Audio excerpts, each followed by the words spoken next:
Ok. Boa noite. Obrigada pela presença de todos e todas.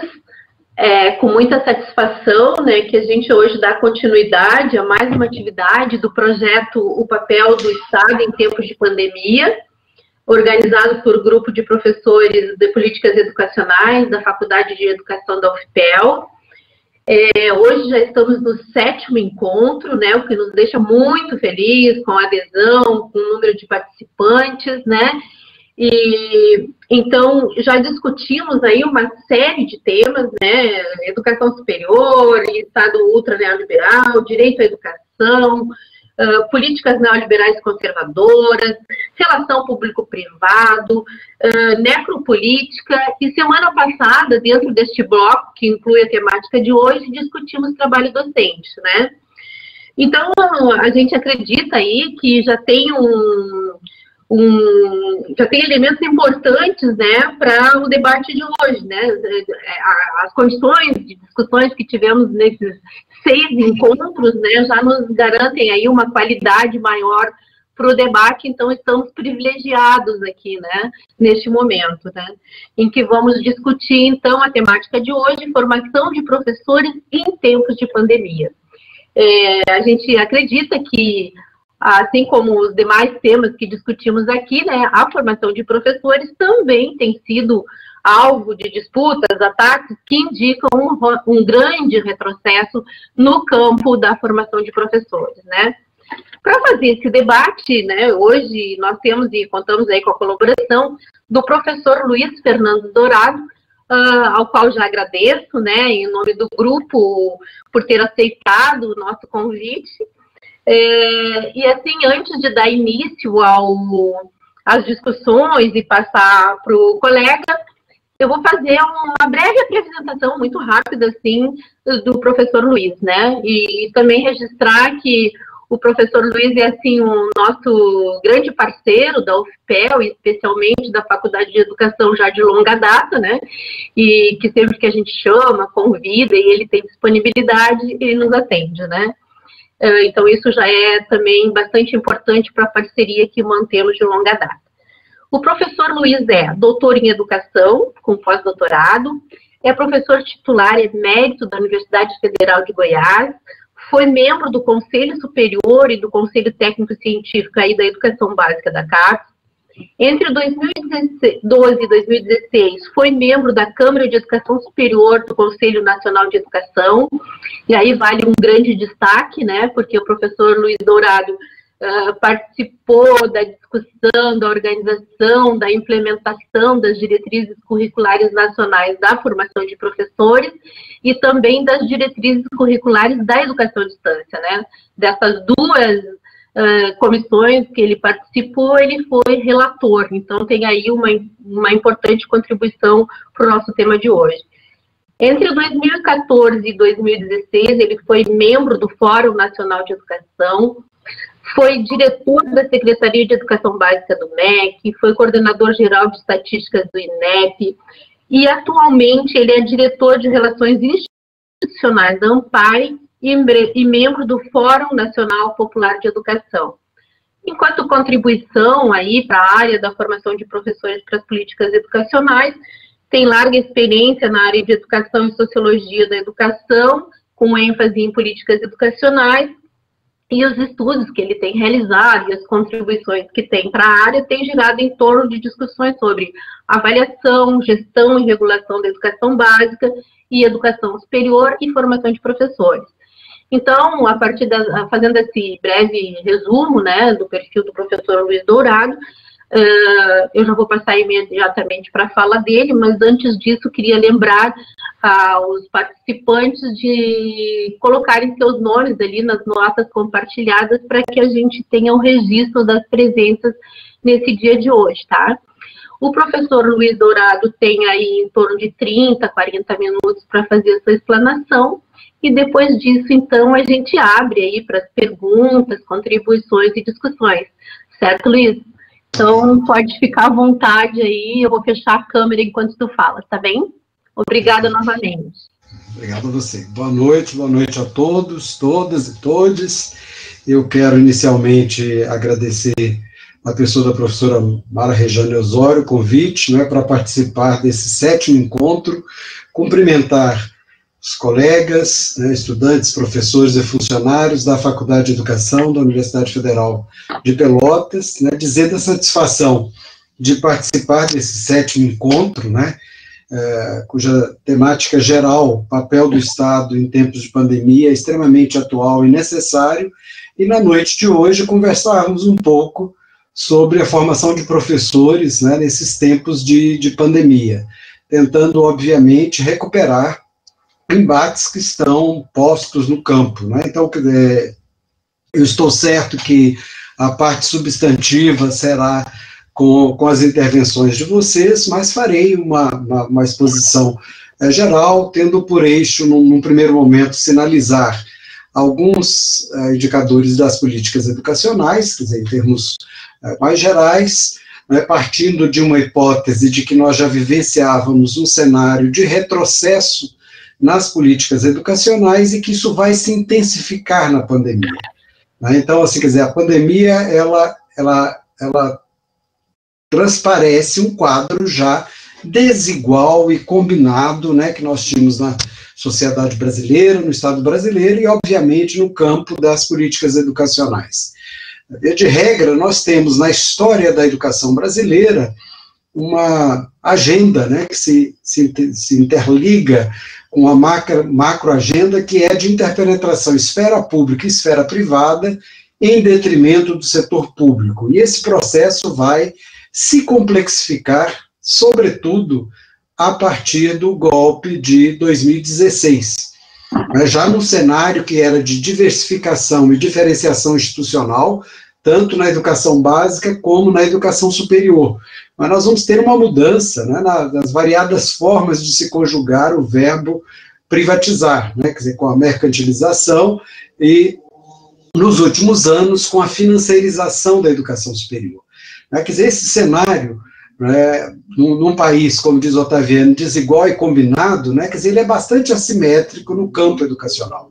Nós temos aí, quer dizer, limites na ambiência dessa discussão que tem a ver, por exemplo, com o tipo de federalismo que se efetiva em termos da dinâmica do país, mas, e particularmente no campo educacional. Ainda que a Constituição sinalize para um federalismo cooperativo, isto não se efetiva de fato. Nós temos ainda, quer dizer, um processo muito centrado nas políticas educacionais e pouca sinergia em termos de relações efetivas, de cooperação e de colaboração entre os entes federados no tocante tanto à proposição quanto à materialização de políticas. Nesse cenário que eu considero como o que mais se aproxima de uma política de Estado no campo da educação nacional, é o Plano Nacional de Educação. O plano que tramitou por quase 4 anos no Congresso Nacional, que foi objeto de quase 3.000 emendas, com ampla participação da sociedade civil, a despeito de termos tido algumas perdas na tramitação, mas ao meu ver, aquilo que eu chamo de o epicentro para as políticas de Estado para a educação. Aí, no atual momento político, face a um amplo processo de flexibilização da regulação, nós temos uma política em curso que é de não implementação, de não materialização do Plano Nacional de Educação. Obviamente que essa situação ela vai se agravar e tem aí como expoente crucial, central, a aprovação da Emenda Constitucional 95 de 2016, né, que, na verdade, congela os gastos sociais nas políticas educacionais, e isso afeta a educação. Né? Quer dizer, então, aliado a essa macroagenda que tem a Emenda Constitucional 95, nós vamos ter reforma trabalhista, previdenciária, e tudo isso tem impacto, né, e leva a um processo ainda de maior agudização das políticas, no sentido da fragmentação, não é, e da diversificação, com desenhos, quer dizer, absolutamente complexos na educação básica e também na educação superior. Quer dizer, então, eu diria que seria um pano de fundo, e é esse pano de fundo que nos permite afirmar não é, de que pese a situação de excepcionalidade da pandemia, né, o que nós vamos ter na pandemia é uma intensificação de um processo que já estava em curso, né, desta interpenetração público e privado, né, agora, inclusive nos processos de regulação, sendo coordenada, muitas das vezes, por expoentes diretamente do setor privado. Né, isso tanto no âmbito do Ministério, quanto das instâncias colegiadas, como o Conselho Nacional de Educação, isso passa a ter um grande impacto. Ora, se nós fizermos um pouco esta sinalização inicial, eu começaria discutindo ainda, né, que neste horizonte de pandemia, a ausência de políticas nacionais é uma política. É um paradoxo isso, né, mas dizendo que, na verdade, quando nós não conseguimos identificar políticas orgânicas em âmbito nacional, isto é, de fato, são políticas que, ainda que não tenham esse grau de organicidade, mas que elas se configuram, né, nessa perspectiva da fragmentação, da descontinuidade, mas com um horizonte muito claro, que é um horizonte de privatização, por várias frentes, né, parcerias público-privados, com movimentos, por exemplo, na educação superior, de desrespeito e de tentativas de quebra da autonomia universitária, ataque à ciência, à tecnologia, né, um fomento à pesquisa discricionário, também irregular, quer dizer, assim, com alto ataque às ciências humanas, né, alterações na CAPES, no CNPq, redução do número de bolsas, isso tanto de iniciação científica, de residência médica, de formação de professores, quer dizer, bolsas de produtividade, enfim, uma lógica de corte de custeios e investimentos, na educação superior, mas também na educação básica. Bom, pensando sobre o aspecto normativo, nós vamos ver nesse processo de pandemia que o Conselho Nacional de Educação agiliza um conjunto de medidas no pós-golpe de 2016. Entre essas medidas, são várias, poderíamos destacar a reforma do ensino médio e toda a repercussão que ela preconiza, né, e as alterações substantivas, inclusive no tocante ao corpo docente, mas também os itinerários formativos. Nós vamos ter aí uma segmentação da educação básica, com uma base nacional comum curricular voltada para a educação infantil e para o ensino fundamental, e uma outra para o ensino médio. Então, há um modelo sistemático de negação das diretrizes curriculares nacionais para a educação básica, e de uma retomada agora sobre novos contornos, né, mas com a mesma densidade teórico-política, né, das competências e habilidades com a Base Nacional Comum Curricular e com uma concepção de currículo absolutamente restrito, né, quer dizer, discussão essa que tem sido feita aí por vocês, né, e gostaria, inclusive, de dar um abraço aí para o Álvaro, né, em nome dele, abraçar cada um dos colegas aí, professores e professoras, né, estudantes, funcionários da Universidade Federal e particularmente da Faculdade de Educação.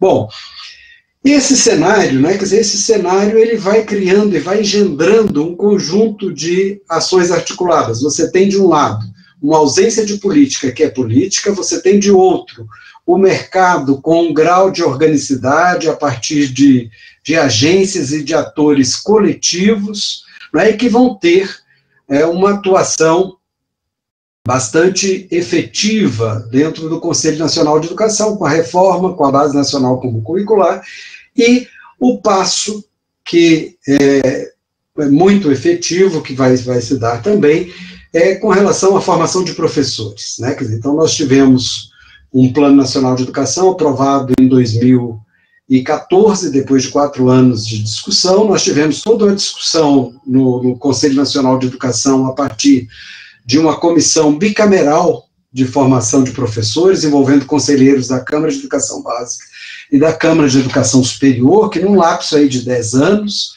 fez a discussão, e eu participei dessa discussão no período de 2012 a 2016, né, até quando estive no Conselho Nacional de Educação. Foi reconduzido, mas foi cassado o decreto da recondução.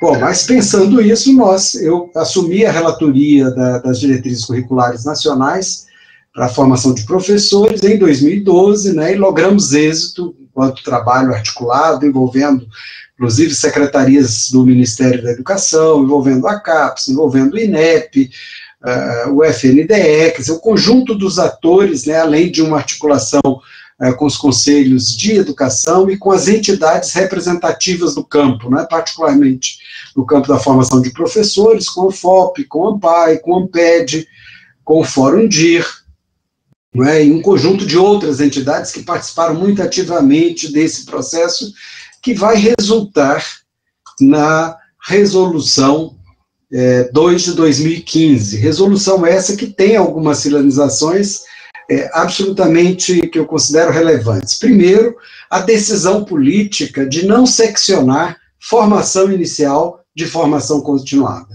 Pensar isto a partir, né, de uma dinâmica formativa, né, que garantisse um nível de institucionalização na ambiência das instituições, sejam de educação básica, sejam de educação superior, para se pensar, não é, essa medida articulada de formação inicial e formação continuada. Então, esse é um princípio gerador, não é, da Resolução 2 de 2015.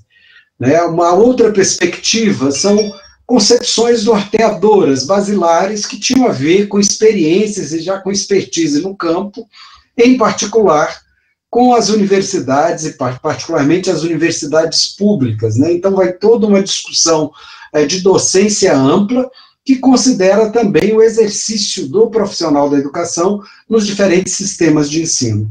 Ora, se nós considerarmos movimentos que foram implementados no país, inclusive no Rio Grande do Sul, que alteraram as formas de provimento, por exemplo, ao cargo de diretor escolar, de coordenação pedagógica, etc., né, tendo por exigência precípua a formação em licenciatura, né, nós, ao discutirmos isso, nós adotamos, no âmbito das diretrizes curriculares nacionais, para a formação inicial e continuada, uma concepção de docência que está sendo agora tensionada pelos novos marcos colocados pelo Conselho Nacional de Educação. Então, com isso, eu quero dizer que a discussão que nós estamos tendo na formação de professores, né, esses tensionamentos, inclusive nos marcos regulatórios, traduzem um campo em disputa.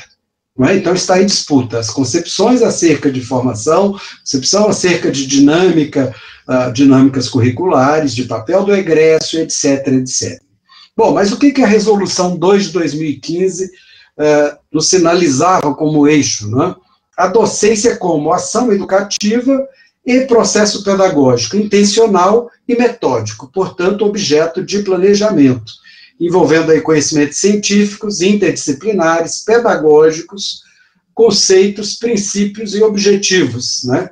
Nessa intersecção, conhecimentos científicos, valores culturais, políticos e estéticos inerentes ao ensinar e ao aprender, a socialização e a construção do conhecimento. Então, esta concepção de docência, ela dá uma abrangência para os profissionais da educação, se dá pedagogia, se em letras, se em matemática, se em química, física, quer dizer, as diferentes licenciaturas tendo esse grau de convergência, não é? Quer dizer, nessa articulação entre conhecimentos científicos e culturais e assumindo a educação como ato político, né, por excelência, né, e que, obviamente, se efetiva nessa articulação de conhecimentos específicos e pedagógicos na formação desses profissionais. Aliado a isso, também uma visão, e aí a gente vai ter inflexões muito importantes depois de 2016 no Conselho Nacional de Educação, sobre currículo. Nós vamos sair de uma visão ampla de currículo, que é a da 2 de 2015, né, que sinaliza o currículo como um conjunto de valores aí propício à produção e socialização de significados no espaço social, que contribui para a construção de uma identidade sociocultural, portanto, dentro de uma perspectiva de formação mais ampla, na perspectiva da própria Constituição Federal, né, de uma formação cidadã, para uma nova orientação muito ligada à dinâmica do trabalho e a seus requerimentos, numa visão de base nacional comum curricular, quer dizer, tem aí várias discussões no campo, mas sinalizando essa base nacional comum curricular como uma lógica e uma dinâmica cujo eixo é a retomada da discussão de competências e habilidades que já estiveram no cenário educativo, aliás, nunca saíram, mas retomam alguma hegemonia em termos do espaço de regulação, em que habilidades e competências passam a ser o eixo da Base Nacional Comum Curricular, e o Conselho Nacional de Educação faz uma invertida, que inclusive, a meu ver, não encontra respaldo legal, que é de submeter, ao revogar a Resolução 2 de 2015 e aprovar a Resolução 2 de 2019, que são as novas diretrizes para a formação inicial de professores, ela submete a formação de professores à Base Nacional Comum Curricular. Quer dizer, isso em termos de hierarquia, sob o ponto de vista da regulação, não encontra espaço, mas isso é feito, Então, durante muito tempo, quer dizer, o Conselho Nacional de Educação passou de 2016, fazendo várias alterações, prorrogando os prazos da 2 de 2015 até aprovar, no final de 2019, a Resolução 2 de 2019. Bom, essas primeiras considerações vão demonstrar muito claramente que o que está em curso são concepções muito distintas de formação, de dinâmica e de processos curriculares, o que envolve, no caso da 2 de 2015, uma articulação entre conteúdos e metodologias, didáticas e práticas de ensino, uma visão emancipatória de formação, e, de outro lado, essa ênfase nas competências e habilidades, quer dizer, num processo muito mais de engessamento da dinâmica formativa, perdendo em muito perspectivas mais abrangentes que estavam colocadas na dinâmica mesmo da formação de professores. Mas, além disso, quer dizer, além dessa questão que é estruturante, nós vamos ter também, nesses marcos regulatórios, uma secundarização de marcos regulatórios que, inclusive, são mais abrangentes. Aí eu quero dizer, quero nomear, Por exemplo, o que diz a Constituição Federal. Quer dizer, a Constituição Federal vai num alinhamento, aliás, numa perspectiva em que, por exemplo, as diretrizes curriculares de 2 de 2015, elas estavam absolutamente alinhadas à concepção mais ampla, e, obviamente, é uma forma de se apreender isso daquilo que está na Constituição Federal. Por outro lado, há uma aproximação muito grande da 2 de 2015, também com o Plano Nacional de Educação, em particular com as metas 15, 16, 17 e 18. E, no processo de aprovação da 2 de 2015, logo em seguida, nós vamos ter a aprovação do decreto 8752 de 2016, que é o decreto que regulamentou a meta 15 e estabeleceu a política nacional de formação dos profissionais da educação básica. Bom, por que eu estou chamando a atenção para esse decreto? Para dizer que hoje, na minha avaliação, o eixo para nós pensarmos a formação de professores em termos de estatura, é o decreto 8752 de 2016. Quer dizer, então, as resoluções do Conselho Nacional de Educação devem estar em consonância a este decreto. E aí o que a gente vai perceber é que o próprio decreto 8752, ele foi construído a partir das expertises já desenvolvidas na ambiência da legislação anterior, da política nacional, que antes era da formação de professores, agora é de profissionais da educação básica, que envolvendo professores e funcionários, e nós vamos ver que a 2 de 2019 e o parecer aprovado agora de formação continuada pelo Conselho Nacional de Educação não estão consoantes a essa política nacional. Então, aí nós temos um imbróglio jurídico, pedagógico, e certamente de regulação com rebatimentos na avaliação. Então, já colocando esse grau de tensionamento face a essas questões. Bom, mas então, poderíamos dizer que ao submeter primeiro, ao separar, seccionar formação inicial de formação continuada, você já perde muito na perspectiva dessa articulação como proposta na 2 de 2015. A 2 de 2019 vai se separar, vai ser de formação inicial, e agora está se discutindo, tem um parecer aprovado, que ainda não foi homologado, que discute a formação continuada. Então, tem uma cisão. Mas a questão não para aí, porque a concepção também de docência, ela muda, porque na 2 de 2015 você tinha uma visão abrangente da formação do professor e também do gestor, tendo em vista, inclusive, essas mudanças que fizemos referências nos sistemas de educação. Mas a 2 de 2015 também aponta para uma organicidade que é o alinhamento de um projeto institucional de formação inicial e continuada no âmbito das instituições. Muitas instituições já fizeram este projeto, baseado na 2 de 2015, e isso agora perde intensidade política, com a nova diretriz do Conselho Nacional de Educação e com o parecer da formação continuada. Quer dizer, o que a 2 de 2015 ratificava? Uma perspectiva de você pensar a formação inicial e continuada, numa organicidade entre o plano de desenvolvimento institucional, o projeto pedagógico institucional e os projetos pedagógicos de curso. Agora, a sinalização vai muito mais numa ambiência de projetos de curso. Mas muda também porque a 2 de 2015 ela ia no eixo de base comum nacional.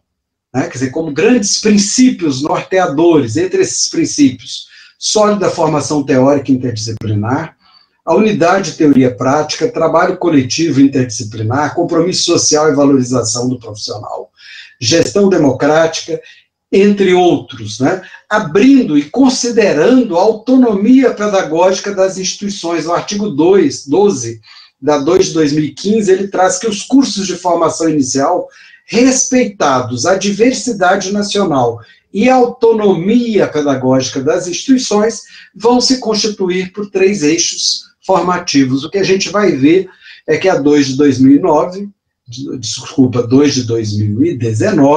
é absolutamente diretiva, ao submeter a formação de professores a esse horizonte de competências e habilidades, com esse alinhamento, como eu já fiz referência, a 2 de 2015.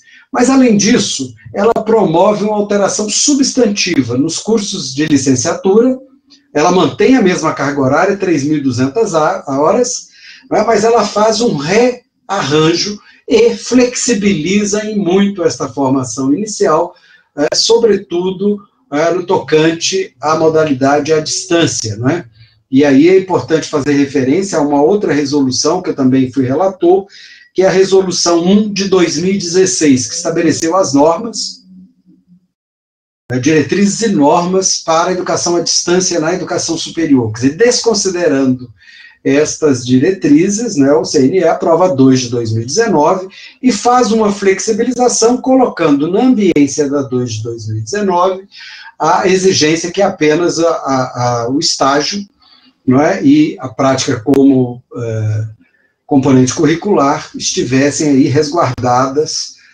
como momentos presenciais. Quer dizer, todo o restante da formação poderia fazer. Quer dizer, isso contradita em parte também a Lei de Diretrizes e Bases da Educação Nacional. Mas não apenas aí, ela também vai alterar os cursos de formação pedagógica, reduzindo a sua carga horária. E também os cursos de segunda licenciatura. Mas uma mudança que é substantiva tem a ver com a concepção norteadora. Na 2 de 2015, nós falávamos de uma concepção de docência ampla.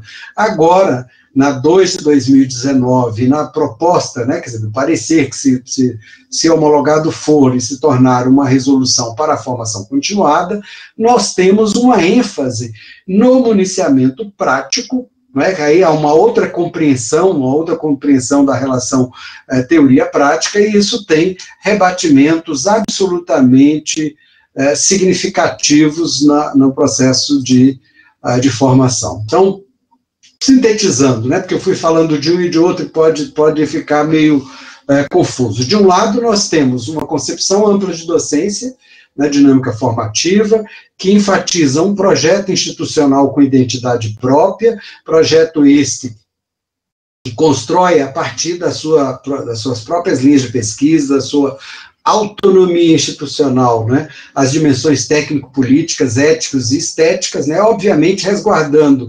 3.200 horas de carga horária, né, sinalizando eixos formativos, mas isso, na verdade, não absolutizando esses eixos, né, enfatizando aí uma base comum, que é essa articulação que nós já fizemos referência. De outro lado, nós vamos ter uma diretriz que secciona formação inicial de formação continuada e que centra na formação inicial, quer dizer, a ênfase no fazer pedagógico, né, no fazer pedagógico com grande centralidade, que gera um nível maior de flexibilização na educação à distância, e aí eu quero dizer que eu não sou daqueles que me colocam contrário à educação à distância, mas acho que ela precisa ser problematizada. Há uma mística sobre a educação à distância que eu acho que não ajuda no debate. Eu diria que nós temos dois pontos aí de tensionamento. Nós temos um grupo que se posiciona, bom, a educação à distância sou contra, e você tem um outro grupo que acha que tudo se resolve com a educação à distância e com a mística na tecnologia. Eu não me posiciono em nenhum desses dois grupos. Eu entendo que essa modalidade educativa, se articulada a um projeto pedagógico consistente, com condições objetivas, que não são apenas tecnológicas, né, que são pedagógicas, sobretudo, em que a tecnologia não pode ser entendida como um fim em si mesmo, mas um meio, aí você tem aí um horizonte de possibilidades. Mas então essa disputa, ela vai se acentuar, e com a nova digamos assim, com a nova composição do Conselho Nacional de Educação, que está em trânsito, porque tem uma nova concepção aí, né, nós vamos ter uma sinalização, quer dizer, muito mais fecunda a um horizonte das instituições de educação superior não universitárias do que as universitárias. Aí basta ver as críticas feitas pelo Conselho Nacional de Educação, mais recentemente, que são quase todas elas dirigidas às universidades. Então, há um outro alinhamento político-pedagógico. Bom, mas o que a gente tem neste campo, então, neste tensionamento?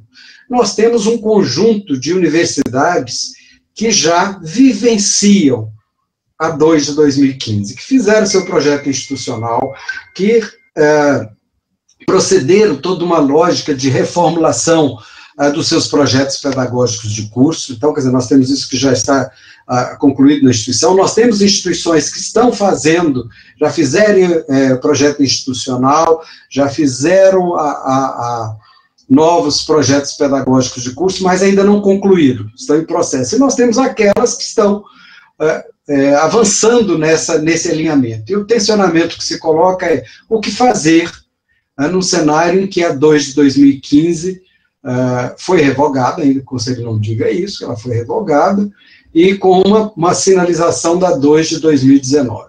Bom, aí eu vou fazer um parêntese, né, para divulgar um dossiê temático da Anfop, que foi organizado por mim e pela Malvina Tutman, chamado Formação do Magistério da Educação Básica nas Universidades Brasileiras, Institucionalização e Materialização. Lá nós temos experiências de 14 instituições que estão com seu projeto em consonância com a 2 de 2015. Vou dar exemplos. Universidade Federal do Rio de Janeiro, Universidade Federal de Juiz de Fora, Rural de Pernambuco, Universidade Federal da Fronteira Sul, uma estadual, Unicamp, a Universidade Federal de Goiás, a Estadual de Feira de Santana, a Universidade Federal de Uberlândia, a Universidade Federal do Acre, a FURG aí do Rio Grande do Sul, a Universidade Federal de Grande Dourados, uma pontifícia, que é a PUC Goiás, a Universidade Federal de Pernambuco, a Universidade Estadual do Rio de Janeiro, né? Quer dizer, essas experiências todas sinalizando que a 2 de 2015 tinha um alto grau de compatibilidade com as discussões que já vinham sendo implementadas. Bom, e no campo nós temos, então, esse tensionamento está posto, ele não é um acidente de percurso, ele traduz toda uma visão tensionada, né, sobre que se entende por formação, o que se entende por formação inicial, por formação continuada, quais são os princípios norteadores desses e quais as dinâmicas formativas. Mas também um tensionamento que não é só na formação inicial, ela também é na formação continuada. A 2 de 2015 trazia uma visão de formação continuada envolvendo tanto as dimensões coletivas, quanto as organizacionais e as profissionais, né, envolvendo aí todo um repensar, tendo por finalidade a reflexão sobre a prática educacional e a busca do aperfeiçoamento técnico, pedagógico, que também é ético e político. Veja, essa envergadura tem aí toda uma sinalização. Então, nós vamos ter um campo com tensões, né, o setor privado reagindo a 2 de 2015, o setor público, de maneira geral, absorvendo a 2 de 2015, o Conselho Nacional mudando a sua ótica, voltando desde aquelas concepções que estavam presentes lá nos parâmetros curriculares, até a aprovação da Base Nacional Comum Curricular, que é diferente da Base Nacional Comum, não é? E aí nós vamos ter tensionamentos, e eu quero agora falar disso, né? Quer dizer, quais são esses tensionamentos, a meu ver? O que essas mudanças no Conselho Nacional de Educação, na minha avaliação, acarretam para o campo? Primeiro, que elas buscam romper com a concepção ampla e contextualizada, a meu ver, presente na 2 de 2015. E aí eu quero dizer que muitos desses pontos que eu estou agora me referindo fazem parte, não é, de um documento com mais de 30 entidades do nosso campo, que estão enfatizando essas questões, né? Quer dizer, ela, na verdade, essa sinalização é de que, por exemplo, ao instituir uma base nacional comum para a formação inicial e para a formação continuada da educação básica, né, nós temos aí todo um horizonte muito restritivo de formação. Restritivo em termos da concepção de formação, restritivos em termos da dinâmica e da ambiência curricular e de formação, no seu sentido mais amplo, né, da relação teoria e prática, marcado por uma dissociação entre a formação e, por exemplo, a construção do projeto coletivo das instituições educativas, o que tem rebatimento também na perspectiva da própria autonomia dos profissionais da educação e numa ideia de desenvolvimento profissional, né, que articule aquilo que nas conferências nacionais de educação e na Conferência Nacional de Educação Popular se definiu como valorização dos profissionais da educação, né, valorização entendida a partir de uma articulação de formação inicial, formação continuada, carreiras, salários e condições de trabalho. Bom, além de toda uma minimização da formação, quer dizer, nós temos praticamente a reedição do esquema 1. Né? Pode ser que muitos de vocês não se lembrem do esquema 1. Esquema 1 e esquema 2 era uma formação de professores com 540 horas. Então, quando a gente vê a alteração que foi feita na carga horária, tanto para a formação pedagógica quanto para a segunda licenciatura, nós vemos claramente a reedição, não é, dessas perspectivas, e uma sinalização na formação de professores de ampla flexibilização da educação à distância, como eu já destaquei aqui. Eu posso depois traduzir isso um pouco melhor, né, tentando ilustrar.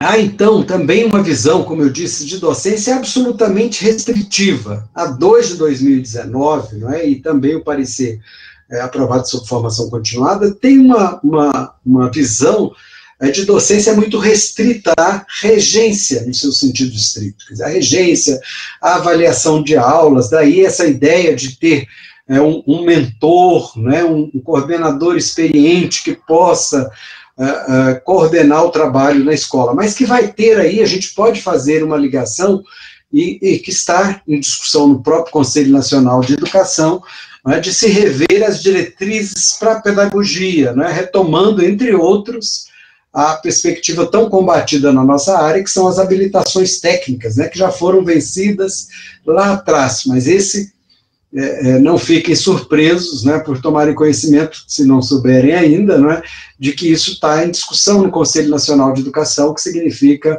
a retomada das habilitações clássicas e até do bacharelado, no caso da formação de professores, né?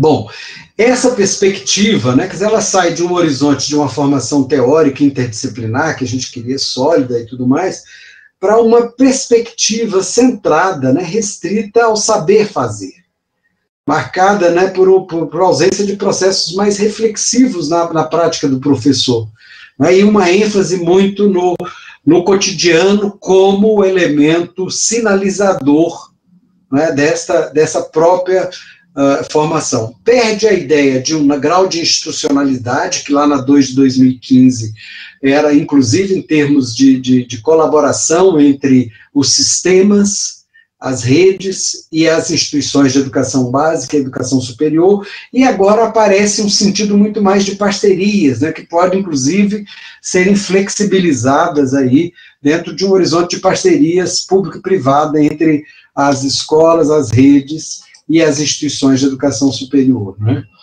Uma outra questão tem a ver com o trabalho docente, né? Ao mesmo tempo que essas vão colocar a 2 de 2019, ela vai colocar para o professor o compromisso com a sua formação, ao mesmo tempo ela faz classificações, né, ao nosso ver, bastante complicadas, que poderão resultar em situações de discriminação salarial, né, e, de certa forma, de novas modalidades de controle e até de padronização da ação docente, né, intervindo não apenas na ótica da autonomia do professor, mas também abrindo aí cada vez mais precedentes para processos de privatização. Ela também ratifica determinados espaços e tentou reeditar a figura dos institutos superiores, né, questão que já tinha sido superada no campo, né, e o que a gente entende que cada instituição é que deve definir isso, além do que já dissemos, né, de uma concepção absolutamente restrita de formação, de currículo, né, de aprendizagem, cujo eixo está muito consoante à Base Nacional Comum Curricular. Quer dizer, esses pontos, né, vão se alinhar muito a uma modelagem de regulação pautada na flexibilização. Aí a gente dá para fazer o gancho de toda essa situação com o que está acontecendo na pandemia, em que há uma naturalização da exclusão, quando advogou-se atividades não presenciais, e não por acaso essas atividades não foram consideradas atividades em AD, modalidades que teriam um conjunto de exigências, mas passaram a ter nomenclaturas diversas, como ensino remoto e outras nomenclaturas, né? Quer dizer, então, tudo isso a gente vai vendo que há aí toda uma sinergia. Quando a gente analisa a situação da pandemia e, de certa forma, uma submissão das instituições de educação básica, mas não somente, também de educação superior, a plataformas privadas, né, e em muitos casos, sem haver uma customização, apenas uma adequação a essa dinâmica tecnológica, nós temos aí uma situação ainda mais empobrecida de formação e também de atuação dos profissionais da educação, que, em última análise, tem aí impactos também dentro de uma postura formativa e epistemológica desses profissionais. Bom, então acho que aí nós temos um tensionamento, né, e compete às nossas instituições se posicionarem nessa dinâmica. Quer dizer, o que nós temos dentro de uma visão ampla que eu entendo, que eu defendo, que é a 2 de 2015. Nós temos o decreto 8752, né, em que há absoluta conexão entre esses instrumentos. E o decreto ele é maior do que uma diretriz, o que poderia nos levar, inclusive, a questionarmos a diretriz 2 de 2019, aprovado pelo Conselho Nacional de Educação, bem como o parecer que, se homologado for, poderá se tornar as diretrizes da formação continuada. Bom, a partir de tudo isso, como eu disse, aquelas mais de 30 entidades, envolvendo a FOP, ANPAE, ANPED, SEDES, Fórum Dia, BDC, CNTE, e um conjunto de outras entidades, né, elas sinalizam o quê? Para a necessidade de políticas de Estado consoantes ao decreto 8752 e as metas do Plano Nacional de Educação, não é? E sinalizam a revogação da 2 de 2019, né, e o consequente arquivamento do parecer das diretrizes para a formação continuada. E ato contínuo, né, essas entidades propõem a retomada da resolução CNSP 2 de 2015, né, visando dar materialidade a este movimento do campo. Quer dizer, então, é uma situação que está aí, quer dizer, com um alto tensionamento. Eu estive, há poucos dias atrás, fazendo essa mesma discussão na ANDIFES, que é a Associação Nacional dos Dirigentes das Instituições Federais, que é também uma das signatárias deste documento, né? E lá nós falávamos exatamente isso, quer dizer, a batalha não está definida, né? E é preciso fortalecer essas ações. Então, quer dizer, tomarmos pé do decreto 8752 de 2016, instituirmos ou consolidarmos ou fortalecermos os fóruns estaduais permanentes, né, de apoio à formação dos profissionais da educação, até porque esses fóruns têm, pelo decreto 8752, papéis muito importantes, como elaborar e propor plano estratégico, não é, estadual para a formação de professores, articulados a um planejamento nacional, acompanhar a execução do referido plano, manter a agenda permanente de debates visando o aperfeiçoamento da política nacional e de sua integração, no caso da formação de professores, além de ter na sua composição uma ampla participação, né? Então, penso que são questões aí cruciais para esse debate e que só referendam, né, a minha hipótese inicial de que a educação, né, é um campo de disputa e a formação de professores não está fora desse campo de disputa. E o que nós estamos vendo é que há um alto tensionamento, né, e esse tensionamento não é acidental, mas traduz concepções, né, concepções que não se articulam, não se harmonizam, porque partem de concepção de mundo, de homem, de sociedade, de educação, de formação e de dinâmica curricular distintas.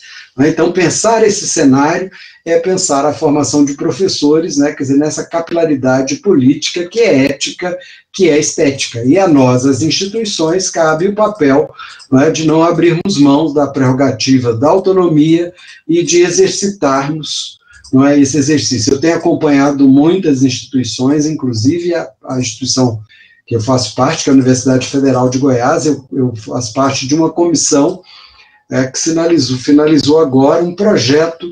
Nós tínhamos uma política nacional, uma política institucional de formação inicial e continuada de professores, com base na resolução 2 de 2015, né, e agora finalizamos um projeto institucional que vai ser submetido à universidade e, a despeito de termos no cenário a resolução 2 de 2019, né, assumimos institucionalmente a defesa da resolução, e o nosso projeto institucional está consoante à resolução 2 de 2015, mas exatamente com esse entendimento e com esse respaldo que entendemos da legislação macro, e em particular do decreto 8752 e do Plano Nacional de Educação, e a partir, obviamente, de uma leitura, né, de concepções aí no âmbito do campo. Eu penso que, inicialmente, seriam essas questões. Eu estou certo que a parte substantiva dessa noite vai se dar agora, né, quer dizer, com a participação e com os debates, e eu quero, mais uma vez, agradecer essa oportunidade, realçar o papel da Faculdade de Educação da Universidade Federal de Pelotas, né, por já estar nesse 7º encontro debatendo questões tão importantes, né, e que eu penso que é nosso papel mesmo, inclusive nesse cenário de pandemia, pensarmos e mantermos acesa essa articulação com os estudantes, com as instituições de educação básica e, de fato, pensarmos um projeto formativo que não abra mão, que não venha prescindir da qualidade, seja na educação básica, seja na educação superior, né. E só para finalizar, quero dizer que é preciso a gente considerar a resolução 1 de 2016 e o que ela coloca em termos de ambientes formativos para os nossos cursos à distância nessa situação, pensarmos aí alternativas político-pedagógicas que não sejam essas, mas de flexibilização ou apenas saídas burocráticas e cartoriais que têm, em muitos casos, naturalizado a exclusão. Né? Primeiro, porque muitos profissionais e muitos estudantes não estão tendo acesso sequer a esses ambientes, não é? E aí, sem discutirmos que tipo de dinâmica formativa que está posta. Então, eu penso que nós, universidades, com a expertise que temos, com a experiência da UAB e com a experiência mesmo nos cursos presenciais, podemos, sim, não é, contribuir para uma construção muito mais articulada e necessária, educação básica, educação superior, envolvendo as discussões de formação e, certamente, a construção de plataformas públicas interinstitucionais. Então, penso, Mara, que são aí esses apontamentos iniciais, acho que estou dentro do tempo, né, que me foi passado, e fico à disposição para o debate, que, como eu disse, eu acho que é a parte substantiva dessa nossa discussão hoje. Muito obrigado. Obrigada, Luiz, ficaste muito bem dentro do tempo, né, que combinamos. Pessoal, a gente abre agora para as discussões, quem quiser fazer uso do microfone pode, que também pode colocar as questões ali no bate-papo, né, e a gente vai passando aqui para o Luiz Dourado, enquanto não vem nenhuma questão, ou não sei se alguém quer fazer o uso do microfone para fazer alguma pergunta.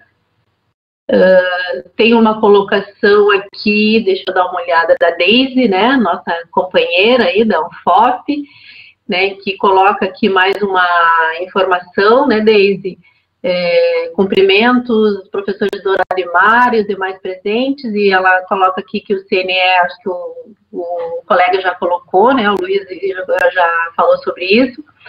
O CNE está articulando as DCNs também para o curso de pedagogia, né, considerando que as DCNs atuais para o curso de pedagogia têm em si uma lógica da pedagogia das competências, mas também contempla gestão, pesquisa, docência como pilares da formação, e ainda com a aprovação da reforma do ensino médio de São Paulo, em que conseguiram aprovar a formação de auxiliar para o magistério, né, basicamente criando uma profissão, ao meu ver. Como você percebe os impactos no custo da pedagogia? São Paulo vira um modelo para o restante do Brasil e fortalece esse CNE e suas pretensões? A pedagogia vai se fragmentar em bacharel e licenciatura? Pode falar um pouco mais sobre esse movimento, sobre o ônus da reconfiguração? Vamos voltar à formação de professores das séries iniciais de educação infantil para níveis de ensino médio? Essa, acho que são perguntas mesmo, tá. Eu li o início, Deise, e não vi que já havia umas perguntas ali.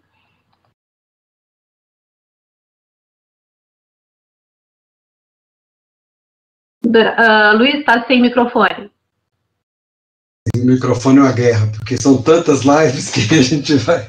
Bom, quero agradecer a Deise, eu acho que ela traz questões que são muito importantes, né? Quer dizer, primeiro é dizer que há um projeto, né? Esse projeto, ele vinha sendo gestado, ele foi interrompido, as diretrizes curriculares nacionais para a formação inicial e continuada, 2 de 2015, rompem com uma lógica formativa em consonância com o movimento das universidades que já tinham, né, que já questionavam as diretrizes vigentes, as de 2002, e que já tinham implementado reformulações, quer dizer, então nós já vimos num papel de desobediência civil, a 2 de 2015 reequaciona isso, porque está em sintonia com este movimento das universidades, mas o golpe, a reconfiguração do CNE vai colocar como grandes interlocutores, já em 2016, no MEC, e depois, parcela no CNE, né, com muitos desses advindos, sim, do Conselho Estadual de São Paulo. Né, então, nós vamos ter esse nível de articulação, e aí é importante dizer que lá, o Conselho Estadual de São Paulo já tinha, em 2011, estabelecido normativas, né, bastante restritas para a formação de professores e que isso foi objeto de grande tensionamento pelas 3 paulistas, né? USP, Unicamp e Unesp. Isso gerou lá algum tipo de alteração. Bom, e aí agora o Conselho faz a reforma do ensino médio e retoma a formação de professores, né? Quer dizer, como assistentes. Isso aí parece muito direcionado à formação, sobretudo para atuar na educação infantil, que seria um assistente dos professores. Mas, de qualquer modo, é uma retomada da formação de professores em nível médio, sem uma clara explicitação de que profissional é esse. Mas é preciso dizer que a formação em nível médio não tinha sido extinta, mas havia um direcionamento político pela formação em nível superior. Isto desde o Plano Nacional de 2001. Né? Mas nós temos ainda uma dívida histórica. Para vocês terem uma ideia, nós temos somente 75,8% dos profissionais da educação com formação em nível superior. Então, você tem aí 1/4 desses profissionais para serem formados. Se nós considerarmos o número de aposentadoria, nós vamos precisar de uma reposição ainda mais abrangente. Se nós agregarmos a esse valor a universalização da educação básica, que deveria ser até 2016, nós vamos precisar mais de docentes. Se nós considerarmos o quadro da crise sanitária e possíveis retornos que vão implicar, né, em remanejamento de turmas, etc. e tal, nós vamos precisar de mais professores. Então, a gente começa a ver que essas saídas são as saídas mais rápidas, né? E temos que tensionar essa dinâmica. Agora, pensando o curso de pedagogia, aqui é preciso, né, chamar a atenção para uma luta, que inclusive vai resultar na criação da ANFOP, né, mas que antes vem no CONACEF, lá do movimento pela formação de professores, que já questionava as habilitações clássicas de administração, supervisão, orientação, né, isso engendrou uma mudança muito substantiva nas nossas universidades e levou o curso de pedagogia, não somente, mas sobretudo, a pensar a formação do 0 a 10. Né? Portanto, a formação da educação infantil e dos anos iniciais do ensino fundamental. Isso está, sim, em choque. Né? E a proposição do Conselho, o Conselho já tem comissão organizada para discutir o curso de pedagogia, por enquanto não tem documentos socializados, então não seria aqui leviano de discutir, mas na última discussão que eu estive no Conselho Nacional de Educação foi dito muito claramente por um interlocutor, né, de que é preciso retomar o bacharelado e é preciso rever a licenciatura. E aí a gente vê que a 2 de 2019, ela já secciona a educação infantil dos anos iniciais. Quer dizer, então, esse desenho está posto. Então, quando a gente pensa a dinâmica da formação, nós temos que pensar nessa abrangência. Há, sim, um risco muito grande, eu acredito, Deise, que o ônus dessa reconfiguração é um ônus de quebra da identidade da pedagogia. O discurso é o contrário. É um discurso para fortalecer e pode ser sedutores para muitos, por exemplo, o fato de retomar o bacharelado na pedagogia como se isso fosse sinal de prestígio, né? Mas a história aponta de maneira diferenciada. Então, nós precisamos realmente avançar nessa discussão. A ANFOP já está problematizando as entidades do campo e nós temos aí um desafio muito grande, que é de pensar que o que está em curso é uma concepção de formação que se traduz numa lógica restritiva da Base Nacional Comum Curricular e de uma base para a formação de professores submetida a esta. Então, é o reducionismo do reducionismo. E nós, universidade, o que podemos fazer? Acho que nós temos aí um papel histórico, e aquelas mais de 30 entidades estão chamando aí para que a gente caminhe no sentido do fortalecimento da 2 de 2015. Até porque, mesmo se considerarmos a 2 de 2019, teremos lá um prazo para adequação. Então, apostando na dinâmica política, né? Mas isso, obviamente, que vai depender de cada uma das nossas instituições, do movimento no campo da formação de professores. Mas certamente que, por parte do Conselho, já está muito sinalizado quais são os horizontes propostos para a formação inicial, para a formação continuada, e esse movimento específico da pedagogia, que já apareceu na 2 de 2019, quando retoma o artigo 66 da LDB, né, chamando a atenção para os campos em termos da especialização. Então, são tensionamentos que não são pequenos. Eu acho que a sua questão é muito importante. Só para contribuir, eu acho que o que está em jogo são dois projetos bem diferenciados, né? Um projeto que se resume na Resolução 2 de 2015, que tem aí um objetivo de preparar o professor comprometido com as questões éticas, com as questões da cidadania, né, com as questões da democracia, né, de uma formação ampla e diversificada dos professores, e um projeto que resume o professor a um técnico operacional e que aceita as políticas e faz elas funcionarem, né? Então, o que está implementado aí, na verdade, é uma proposta de interferir na identidade, na subjetividade dos professores e também no modo como os professores entendem o seu trabalho e fazem o seu trabalho, né? Isso é fundamental de pensar, né? E a Stephanie coloca aqui uma coisa interessante também, né? Ela vai dizer que sobre a submissão da formação de professores a competências e habilidades, penso que esse projeto formativo da resolução de 2019 é mais uma tentativa de regular, conduzir a formação de professores para que estes se produzam conforme estes interesses e para que implementem a BNCC na educação básica, né? Eu acho que essa questão que a Stephanie coloca ela é bastante importante. E aí eu quero até aproveitar para fazer um parêntese, né? Dizer que nós precisamos discutir a Base Nacional Comum Curricular, né? Inclusive apontando os limites dela, pensando outras alternativas, quer dizer, outras dinâmicas, né? Eu acho que essa é a questão colocada. Agora, a 2 de 2019, ela submete as diretrizes de formação à Base Nacional Comum Curricular. Isso é absolutamente restritivo. E, como eu disse, está na contramão do decreto 8752. Eu estou enfatizando muito o decreto porque ele acaba sendo pouco conhecido, porque como ele foi homologado pouco antes do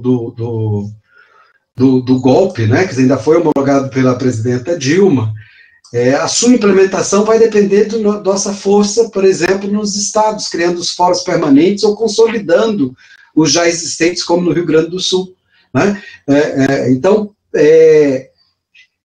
Mas o 8752 ele é bastante interessante, porque os princípios são muito convergentes com a 2 de 2015 e obviamente, não se articulam com a 2 de 2019, né? Quer dizer, a não ser que você faça uma forçação de barra imensa. Então, acho que nós temos aí, inclusive em termos de estatura, de legislação, um decreto que pode auxiliar as instituições neste seu exercício, né? Neste seu exercício que é de defender o seu projeto com identidade própria, sem, obviamente, abrir mão das diretrizes nacionais, mas neste caso, entendendo que um decreto ele tem uma força maior do que uma resolução. Isso caberia, a meu ver, inclusive, questionamentos jurídicos, né, sobre esta não adequação da resolução 2 de 2019 ao decreto que não foi revogado. É bom que se diga.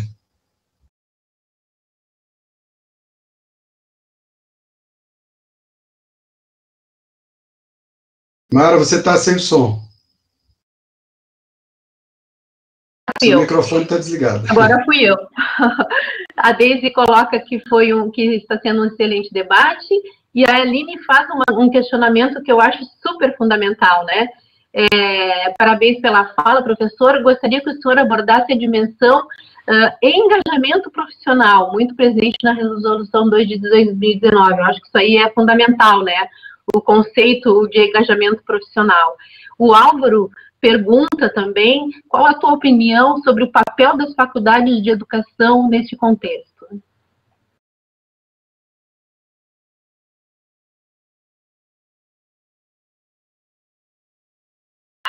Agora tu está sem microfone. Hoje eu estou, porque eu estou na terceira live, desculpe-me. Bom, veja, a ideia do engajamento profissional da Resolução 2 de 2015 passa por políticas de Estado, passa pela valorização profissional. A ideia de engajamento profissional na 2 de 2019 passa numa decisão do profissional. Ela é individualizada, você não tem uma ancoragem, quer dizer, em termos de políticas, né? E, aliás, a ênfase toda é numa perspectiva de controle do trabalho do professor. Daí, por exemplo, a figura da mentoria e outras dinâmicas na coisa. Então, é importante contextualizar esses termos, porque eles são ressignificados. A 2 de 2019 fala isso. Mas, olha, quando a gente vai para a 2 de 2015, né, quando ela vai trazer os seus princípios, que a gente já falou, da própria docência como uma perspectiva ampla, a concepção de currículo e sua articulação com a realidade concreta dos sujeitos que dão vida, vejam, você tem aí uma dimensão muito mais ampla do que aquela que já define antes. Não, você precisa atingir tais competências, tais habilidades dentro de um recorte muito pragmático da dinâmica cultural. Uma está falando nas relações mais amplas envolvendo a vida, o conhecimento específico, mas a dinâmica cultural, né, considerando a educação como constitutiva e constituinte das relações sociais mais amplas, e a outra uma perspectiva, quer dizer, absolutamente cartorial, né, cartorial e cuja ênfase central é no fazer docente. Eu vou até traduzir isso como um municiamento prático. A ideia é de que se você tiver um bom receita dessa perspectiva, você vai fazer, e ela coloca os profissionais da educação como responsáveis pela garantia da sua formação, que é absolutamente equivocado sob o ponto de vista. Quer dizer, ela fala, bom, é o profissional que vai ter que ter esse protagonismo, e defende, né, o eixo da formação continuada é a formação em serviço, quer dizer, então, aí todo um tensionamento. Então, eu diria que o engajamento profissional proposto é na linha de muito mais penalizar o professor, culpabilizá-lo, do que, de fato, garantir condições concretas naquela chave da valorização, que envolve a articulação, formação inicial, formação continuada, carreira, salários, condições de trabalho e de saúde dos profissionais da educação, né, que implica garantir, por exemplo, preceitos constitucionais, como aqueles do artigo 205, 206, né, que tem a ver, inclusive, com uma visão de formação, quer dizer, muito mais abrangente. Bom, Álvaro, eu acho que você, né, até com toda a sua expertise, né, no âmbito, eu quero dizer que o papel das faculdades de educação ele é fundamental. Acho que as faculdades de educação não podem se ausentar deste debate. Mas não é suficiente debater somente. Né? Penso que as faculdades de educação, e tenho defendido isso, né, tem que ter um papel absolutamente proativo nessa discussão no âmbito das nossas instituições, fortalecendo organismos colegiados, como fóruns de licenciaturas e outros, que nós temos nomenclaturas diferentes, né, mas, assim, espaços em que essa discussão se coloque e que a instituição possa, de fato, cada vez mais ter delineado, consolidado, né, como eu sei da história aí de vocês, consolidado, quer dizer, esse projeto institucional de formação. Eu acho que o nível de institucionalização que englobe formação inicial e continuada é que dará força para as nossas instituições resistirem a esse desmonte que está sendo proposto, tanto para a formação inicial como para a formação continuada. Então, acho que essa discussão ela não está resolvida. Eu não entendo que o fato de ter aprovado a resolução deve nos levar, por então, somente a mudarmos o rumo da conversa e nos ajustarmos a ela. Eu acho que o rumo da conversa deve ser quais são os princípios que norteiam o nosso projeto institucional de formação. E o que nós entendemos que é basilar para esta formação? Nesse sentido, qual é a nossa concepção de estágio supervisionado e qual por exemplo, a 2 de 2015 ampliou a carga horária, mas não foi só a ampliação da carga horária, o que significa pensar o estágio também nas atividades de organização e de gestão das instituições educativas. Como é que nós vemos isso? Como é que nós trabalhamos a formação? Olha, a 2 de 2019 está segmentando a educação infantil de 6 a 10. Como é que nós pensamos isso enquanto um projeto institucional? O que vai ter de eixo comum nas licenciaturas da Universidade Federal de Pelotas, não é que traduza esta identidade? Né? E eu digo, inclusive, a identidade também está no diversificado, quer dizer, nessa construção, né? Quer dizer, como pensar questões, eu vou vai fugir um pouquinho, mas não, acho que tem uma conexão, eu vou fazer aqui um tensionamento que tenho feito também, eu me coloco contrariamente à curricularização da extensão. Né? Quando eu digo curricularização, é essa coisa estreita que está sendo feita, e falar, bom, nós agora vamos garantir extensão, desde que a gente tenha 10% da carga horária. Olha, isso é matar a gênese da extensão. Eu sou absolutamente a indissociabilidade de ensino, pesquisa e extensão. Agora, como é que nós podemos pensar isso? Nós podemos pensar a extensão, por exemplo, nos cursos de formação de professores, num nível de articulação muito grande com a prática como componente curricular. Por exemplo, estou só falando aí. Agora, como é que a prática como componente curricular vai ser pensada na UFPEL? Eu penso que a Faculdade de Educação tem aí uma contribuição tamanha, né, obviamente, nesses espaços colegiados, né, para provocar, para não apenas provocar, mas para caminhar mesmo no horizonte da proposição. Acho que para nós hoje a saída de fortalecimento institucional é, de fato, construirmos ou consolidarmos um projeto institucional de formação, que esteja claramente delineado. Até mesmo quando formos passar por processos de regulação, né, considerando que as nossas instituições têm autonomia, né, e nós precisamos fazer uso dessa autonomia, porque cada vez mais querem fechar, o futuro está aí para acabar com o futuro da universidade, né, para cada vez mais tutelar a universidade. E no caso da formação de professores, eu vejo os dispositivos atuais também como dispositivos de tutela, né, de intervir, e a intervenção é, sobretudo, tutelar as universidades no que ela faz exatamente de diferencial na formação de professores. Então, acho que o papel da Faculdade de Educação é fundamental, mas ela deve, neste papel, se articular com os demais institutos e órgãos, né, e, sobretudo, com o organismo colegiado, o fórum de licenciaturas ou equivalente nesta discussão, né, e abraçar. Quer dizer, é muito interessante, como eu fiz referência ao número que nós organizamos lá da revista da Anfop, né, ver essas experiências, como tem experiências interessantes, como que as universidades definiram, por exemplo, a relação dos componentes curriculares no eixo 1, no eixo 2, no eixo 3, como é que está posto a questão, por exemplo, tiveram universidades que adotaram um cômputo de disciplinas comuns nas chamadas disciplinas pedagógicas, né, permitindo, inclusive, uma ideia e uma ambiência mais universitária, que alunos de vários cursos possam, por exemplo, cursar componentes comuns, né, quer dizer, enfim, qual é a geopolítica de cada instituição? Acho que é essa prerrogativa da autonomia, e nesse sentido, a Faculdade de Educação, exatamente pela sua peculiaridade, por contar com profissionais que tematizam a educação e os processos formativos, né, com grande centralidade, pode, e a meu ver, deve, né, e é imprescindível nesse debate.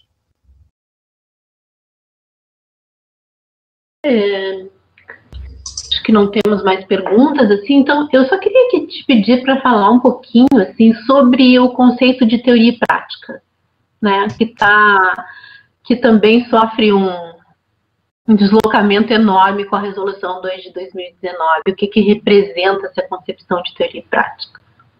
Esse eu diria assim, que é uma questão angular, porque há uma ressignificação, né, desses termos, né, quer dizer, então quando a gente fala da articulação teoria e prática, isso nos remete à concepção de praxis, né, quer dizer, de como que objetivamente isso vai estar efetivado. Eu poderia aqui até recuperar, quer dizer, algumas discussões teóricas, mas eu vou tentar pensar isso na lógica das nossas instituições, correndo um risco enorme. Mas acho que a gente precisa correr risco, né? Olha, por exemplo, pensar, vou dar um exemplo, é pensar as didáticas não dissociadas das práticas de ensino. Né? Quer dizer, isso tem uma implicação, que é, por exemplo, qual é o papel de uma didática em geral? Por essa concepção que eu estou colocando, isso perde sentido na questão mesmo de tensionamento. Não o papel em si, mas assim, na dinâmica das vivências cotidianas. Quer dizer, quando eu penso a didática e a prática de ensino articulada, eu estou recuperando, né, quer dizer, toda uma discussão que se faz desses conhecimentos específicos, né, validando eles, mas com um nível de articulação. O mesmo poderíamos fazer, e aí eu estou correndo esse risco, fazendo isso de maneira proposital, né, porque acho que a gente precisa exercitar essa questão quando eu penso os conteúdos, né? Para muitos, não, eu preciso enfatizar os conteúdos na formação, os conteúdos específicos. Eu quero dizer que na concepção da 2 de 2015, os conteúdos não se dissociam das metodologias. Eu preciso pensar essa dinâmica de maneira mais articulada. Bom, dá um outro exemplo. Quando eu penso o estágio supervisionado, quer dizer, isso implica um projeto, né, quer dizer, um projeto formativo mais amplo, em que não se trata apenas de ir nas instituições de educação básica, fazer um retrato dessas instituições, produzir belas sínteses, trabalhos de conclusão de cursos, eventualmente monografias, dissertações e tudo mais. Quer dizer, isso tem uma importância, não estou aqui negando, não é? Mas é pensar esse projeto formativo em que haja uma rua de mão dupla, em que a universidade aprenda também com as instituições de educação básica e vice-versa, e que a universidade possa, ao estar articulando o seu projeto formativo com essas instituições de educação básica, possibilitar uma contrapartida institucional, quer dizer, isso tudo vai nos colocando. Quando eu penso prática como componente curricular, por exemplo, numa visão de articulação, teoria e prática, é não reduzir a prática como componente curricular à prática.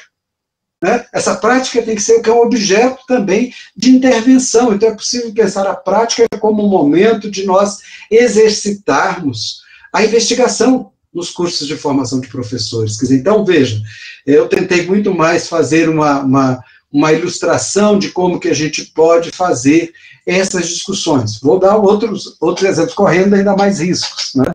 Pensando, por exemplo, nas chamadas disciplinas de fundamentos.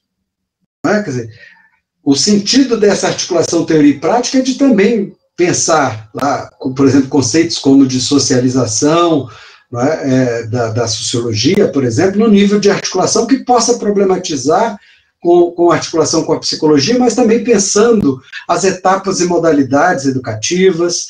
Né? Quer dizer, há aí uma riqueza nessa seara que penso que nós precisamos avançar mais.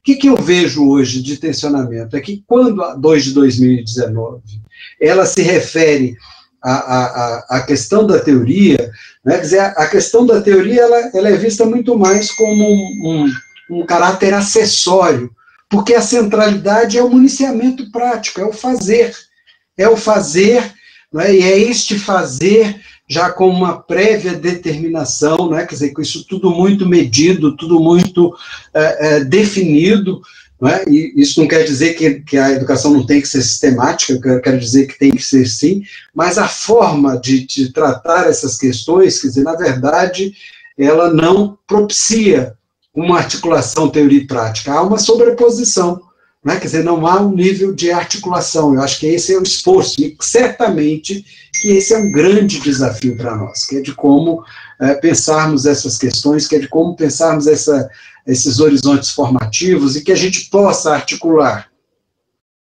os conhecimentos pedagógicos, né, os conhecimentos científicos de maneira geral, mas pensando isso para a formação do professor, para o exercício da gestão, da organização das instituições educativas. Eu diria até mais, entendendo que a atividade do professor na sala de aula é também uma atividade de gestão.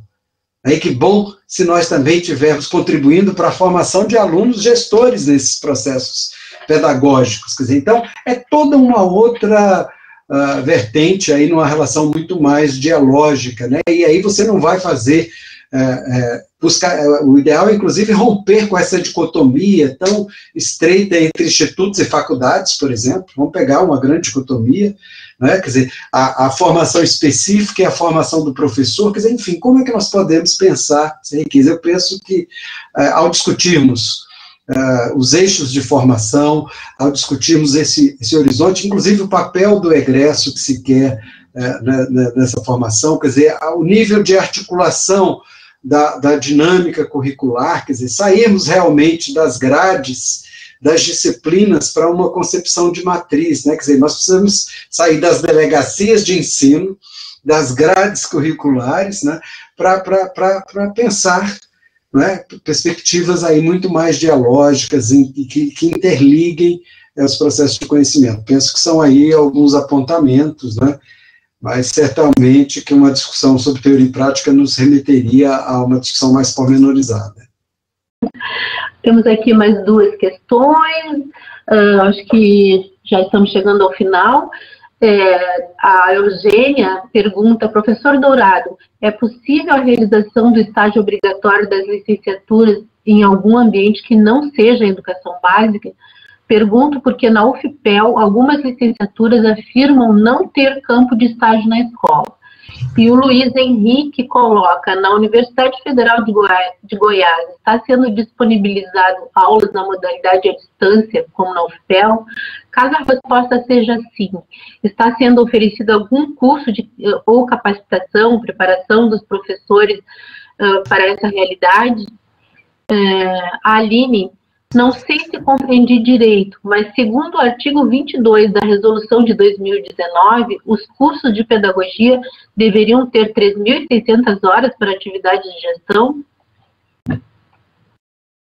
Deu para entender ou quer que eu repita? Não, deu para entender, sim. Vamos lá. Bom, Eugênia, primeiro que pensar a formação de professores, né, quer dizer, assim,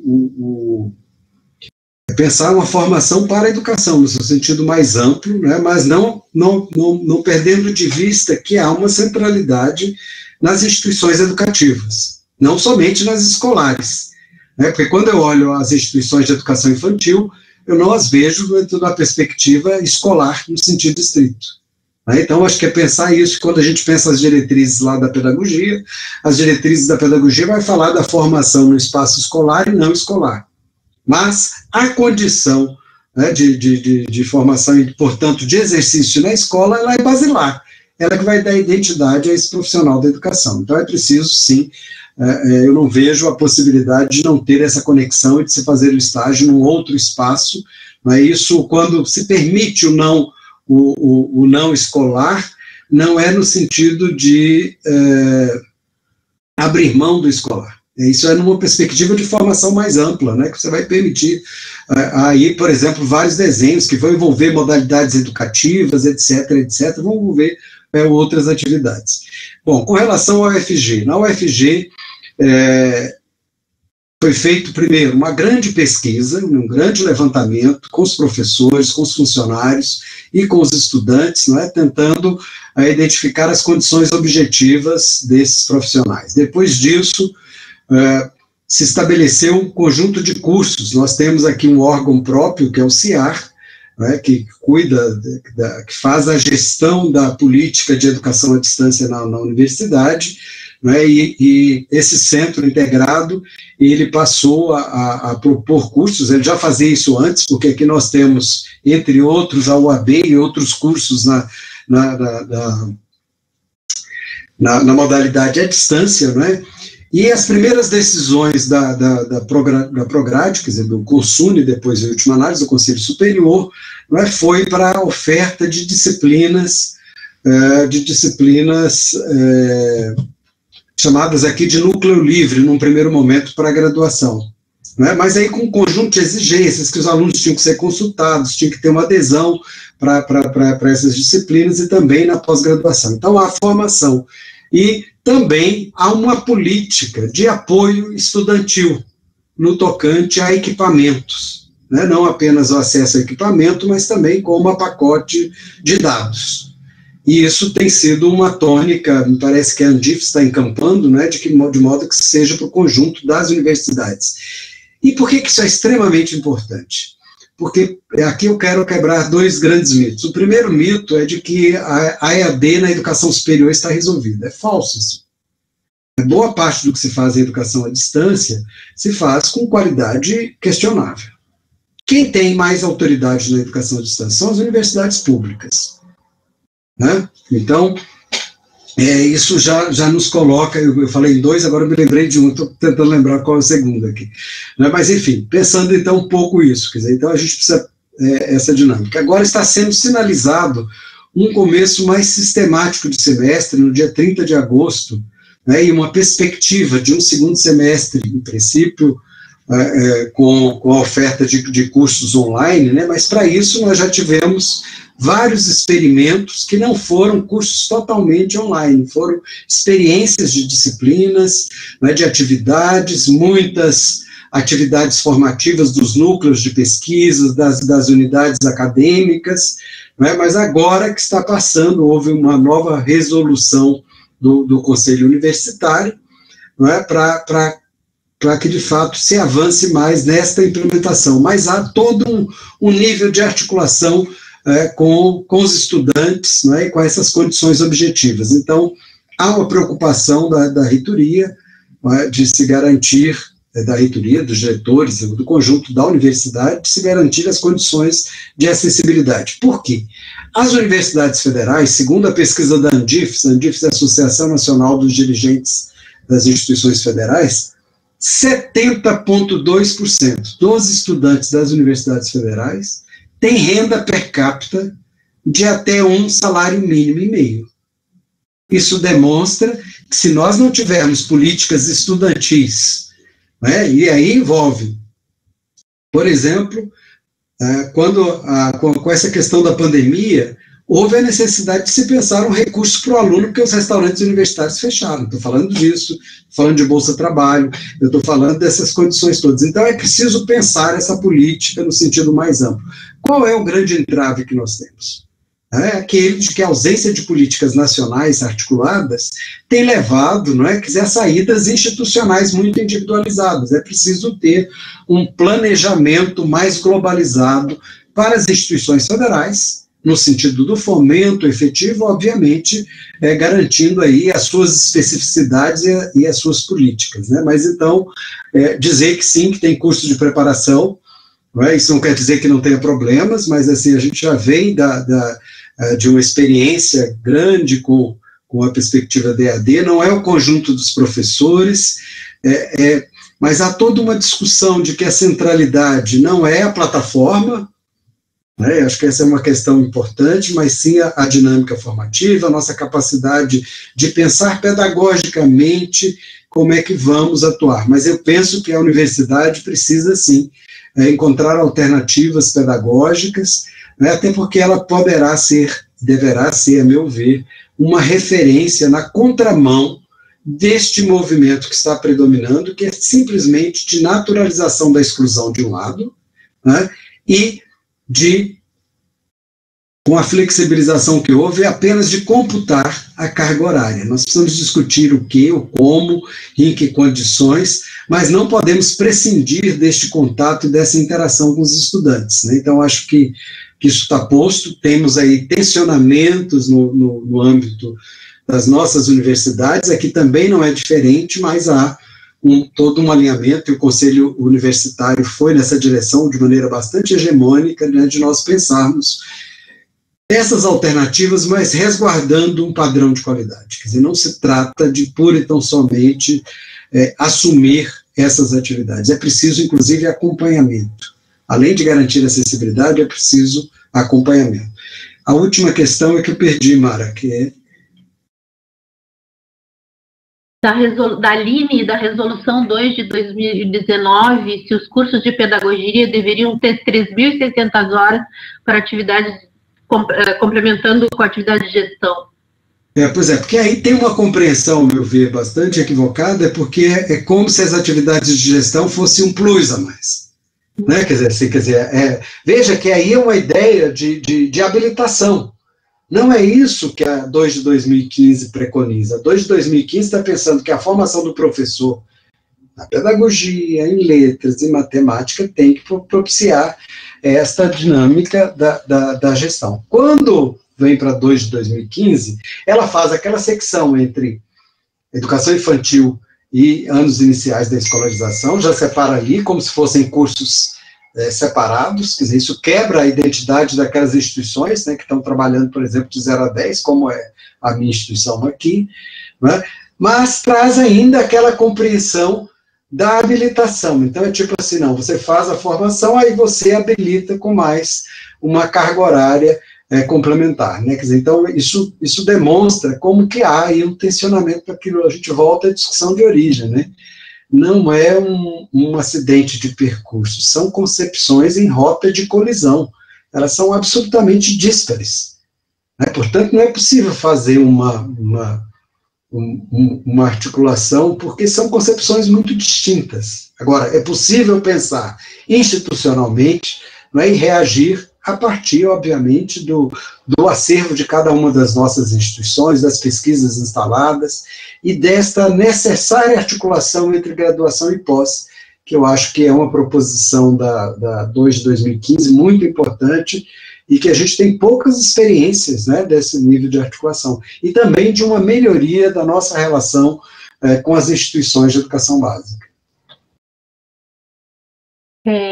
Bom, acho que eu não entendi o que a Luciana colocou ali, a UAB 2 pontinhos, não sei o que ela quis dizer com isso, não sei se ela quer colocar ainda, mas a gente já vai chegando ao final. Eu só queria dizer também de uma coisa bastante importante para finalizar isso que o Luiz coloca no final, que é a total negação, né, dessa resolução de 2019 da produção nacional em termos de formação de professores e de currículo, né, porque quando a gente olha principalmente o parecer, a gente já vê, né, qual é o caminho, né, e qual é a referência da natureza dessa resolução, né.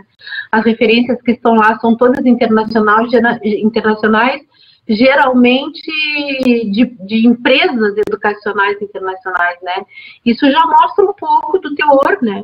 E das concepções que estão colocadas por essas diretrizes. Bom, deixa eu ver o que a gente tem mais aqui.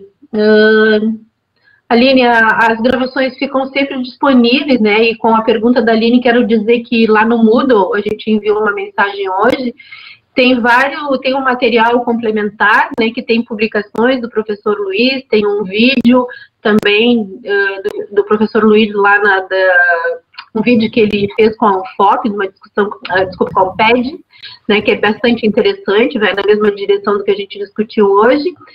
E tem vários outros materiais, manifestos das entidades educacionais, as 2 resoluções, para quem não conhece, né? Então, tem um material bem interessante lá que pode também aprofundar isso tudo que a gente discutiu, ouviu, né, aqui do professor Dourado, e também das perguntas que apareceram.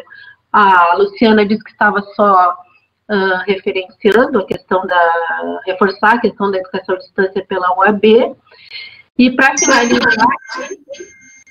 finalizar, o Matheus coloca aqui, na opinião do professor, qual deve ser os rumos do PIBI de residência pedagógica à luz do cenário atual, haja vista serem programas de formação inicial.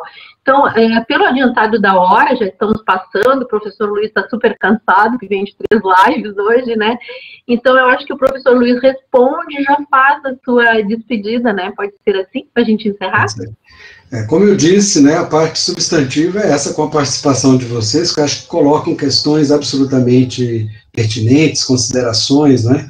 Eu quero dizer que eu entendo a OAB, ou UAB, né, depende de como se pronuncia, como um patrimônio das nossas universidades. Pese muitos problemas, né, o fato, sobretudo um problema estrutural, que é o fato de não ter se constituído em uma política de Estado, então ela fica refém dos editais, né, essa questão do fomento causa uma dificuldade para inclusive, o nível de institucionalização da educação à distância nas nossas instituições, mas ela tem possibilitado um intercâmbio muito grande, né, e até uma rede das nossas instituições, inclusive no tocante à produção de material aí de domínio público, né.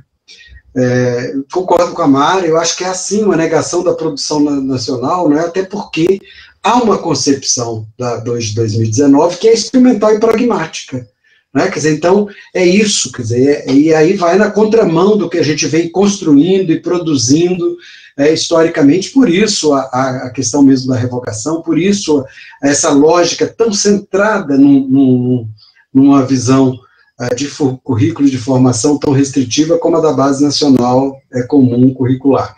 Bom, com relação ao PIBID e à residência pedagógica, eu quero chamar a atenção, assim como foi a UAB, esses programas foram por nós customizados.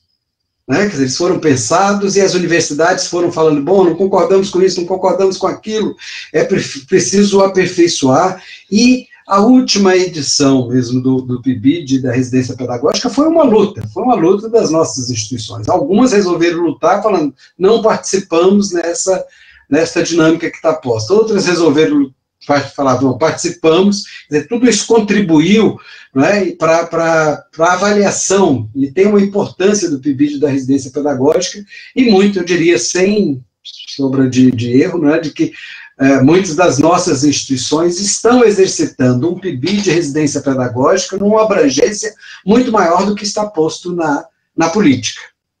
Né, assim, no exercício pragmático, sobretudo nos recuos que tivemos nesse desenho, né, na própria discussão de residência pedagógica, nos limites aí interpostos. Bom, eu acho que é isso, né, eu quero aqui agora enfatizar e convidar a todos, né, para assinarem uma petição pública que vem do Fórum Nacional Popular de Educação, é o Manifesto dos Educadores, Estudantes, Sociedade Brasileira, em defesa da vida, da saúde e da educação. Esse manifesto foi aprovado pelo Fórum Nacional Popular na sua plenária de julho, no dia 16 de julho. Ele traz um conjunto de pontos que eu considero que são pontos fundamentais. Dentre esses pontos relativos à formação de professores, tem muitos desses elementos que nós discutimos aqui, incluindo a revogação da 2 de 2019 e a materialização da 2 de 2015. Né? Então, convido a todos a conhecerem esse manifesto, né, a assinarem a petição, o manifesto ele já vem com assinatura de 30 entidades, mas agora está aberto para estudantes, professores, pais, para a sociedade civil e política, né? Quer dizer, a gente entende que é fundamental, nesse momento, nós identificarmos que a luta pela formação de professores se articula a luta pelo Estado democrático de direito, se articula a luta pela democracia no nosso Estado, né? Se articula na luta, por exemplo, um Fundeb permanente, robusto, né, que tem um impacto nas instituições de educação básica, nas questões atinentes a custo aluno-qualidade, portanto, ao financiamento, ao pagamento do piso salarial profissional, quer dizer, ou seja, a defesa intransigente, né, da materialização do Plano Nacional de Educação. Para isso, precisamos defender também a revogação da Emenda Constitucional 95 de 2016. Quer dizer, são aí alguns dos pontos, né, nesse manifesto. Eu quero, uma vez mais, quero agradecer muito a Mara, né, o convite, a mediação, quero agradecer a cada um de vocês, né, que partilharam deste momento conosco, né, e dizer da minha felicidade, né, de colocar que nós estamos, sim, construindo, né, uma luta que é uma luta intransigente em defesa da educação pública, democrática, laica, né, inclusiva e de qualidade social. Isso que nos aproxima, e isso também tem a ver, né, com a garantia de uma concepção de valorização, que é aquela das conferências, né, incluindo formação inicial articulada com formação continuada, carreira, salário e condições de trabalho.